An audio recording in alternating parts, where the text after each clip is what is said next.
नहीं, मुझे पता चला था कि सीजीएचएस में एम्स की सुविधा शुरू हुई है, तो मैं आ गया एम्स पटना। लेकिन यहाँ पे आते के साथ झटका लगा बहुत बड़ा। यहाँ पे आया हूँ एम्स में अपने पिताजी का इलाज कराने के लिए, तो मैंने सोचा कि सीजीएचएस में कराते हैं। जब यहाँ पे मैंने आया तो किसी ने बताया कि भाई एम्स जो पटना का है सबसे बड़ा अस्पताल, वहाँ पे सीजीएचएस की सुविधा शुरू हुई है। ये आप देख सकते हैं, ये है एम्स ओपीडी सेंटर। और यहाँ पे जब हम पहुँचे तो हमको पता चला कि यहाँ पे इतनी भीड़ होती है कि यहाँ पे टोकन सिस्टम चलता है भीड़ को मैनेज करने के लिए। ये है मेन लाइन जहाँ से आप एंट्री कर सकते हैं, और एंट्री करने के बाद आपको साथ में ही बगल में क्वेरी के रिगार्डिंग मिलेगा। आपको अगर पूछना है कुछ कि कौन से काउंटर पे जाना है, ये सब पूछ सकते हैं। साथ में ये मेडिसिन का दुकान है अमृत करके, यहाँ पे आपको मेडिसिन मिलेंगे। ये किस चीज़ का लाइन है? आई थिंक ये फीमेल का लाइन है। यहाँ पे फीमेल्स रजिस्ट्रेशन कराएंगी, टोकन नंबर लेंगी। और ये है आपको मेल्स का लाइन सेपरेट आउट कर दिया गया है भीड़ को कम करने के लिए। अब जो क्वेश्चन आता है वो ये आता है कि भाई जो लोकल लोग हैं जिनको फ़ोन की समझ नहीं है वो कैसे करेंगे रजिस्ट्रेशन? तो उसके लिए उन्होंने क्या किया है, यहाँ पे अपने लोगों को रखा है, कुछ लोगों को जगह जगह पर यहाँ पे ऐसे लगा के रखा है साइड में रजिस्ट्रेशन करने के लिए। तो हर बंदा यहाँ पे साइड में है जो कि रजिस्ट्रेशन कर रहा है। और उन्होंने QR कोड भी लगा दिया, आप देख सकते हैं, ये रहा QR कोड। सब लोग यहाँ पर रजिस्ट्रेशन कर रहे हैं। टाइमिंग का भी मेंशन किया हुआ है, 8 बजे से 11:30 बजे तक है और 8 से 10 शनिवार को है।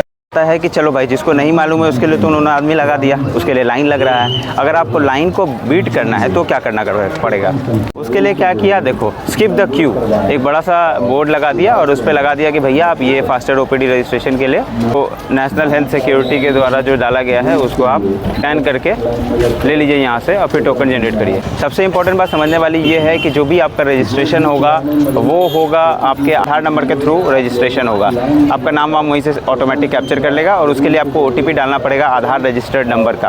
तो जैसे ही आप आधार नंबर डालेंगे उसमें OTP जाएगा और वो जब आप लॉगिन करेंगे तो वहाँ पे आपको टोकन जनरेट का ऑप्शन मिलेगा।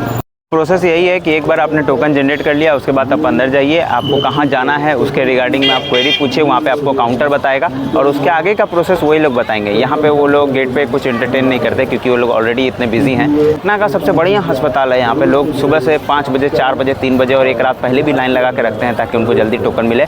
पहले तो ऑफलाइन लाइन लगता था, उसके लिए रात भर से लाइन लगा रहता था। अभी तो ये टोकन सिस्टम शुरू हो गया है तो जल्दी लोगों को जो टोकन नंबर मिल जाता है और वहाँ से अपने काउंटर पर जा करके आप बैठ सकते हैं।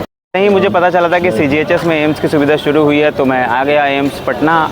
लेकिन यहाँ पे आते के साथ झटका लगा बहुत बड़ा कि जो सुविधा तो शुरू हुई है जिसमें कैशलेस सुविधा बोला गया था, यहाँ पे आए तो यहाँ पे काउंटर पे बोलता है कि भैया आपका कैशलेस सुविधा जो है वो नहीं है क्योंकि वो सिर्फ पेंशनर्स को है और अगर आप सर्विंग हैं तो आपको ऑफिस से क्लेम कराना पड़ेगा। तो फिर जो वो आर्टिकल मेंशन था उसका क्या मतलब हो गया? आर्टिकल में साफ साफ लिखा हुआ है कि सर्विंग एंड पेंशनर्स दोनों के लिए है। ये सवाल करने पर मुझे बताया जाता है कि अभी तक जो सर्विंग के लिए है आर्टिकल में ज़रूर लिखा था लेकिन उसको अभी तक इम्प्लीमेंट नहीं किया गया है। इसका कारण कोई बताया नहीं गया है। स्कैनर यहाँ पे लगाया हुआ है ना, इसका मेरिट तो है कि कोई भी यहाँ से स्कैन वगैरह करके और डायरेक्ट जो वहाँ पे है आपका एप्लीकेशन, वहाँ पे जा करके अपना टोकन जनरेट करने की प्रोसेस को आगे बढ़ सकता है। लेकिन इसमें प्रॉब्लम क्या है? प्रॉब्लम ये है ना, सेंस कोई भी अपना QR कोड लगा सकता है और उससे कहीं भी आपका एप्लीकेशन को डाउनलोड हो जाएगा और वो हैक किया जा सकता है आपका फ़ोन, जो पैसे वैसे हैं वो उड़ाए जा सकते हैं।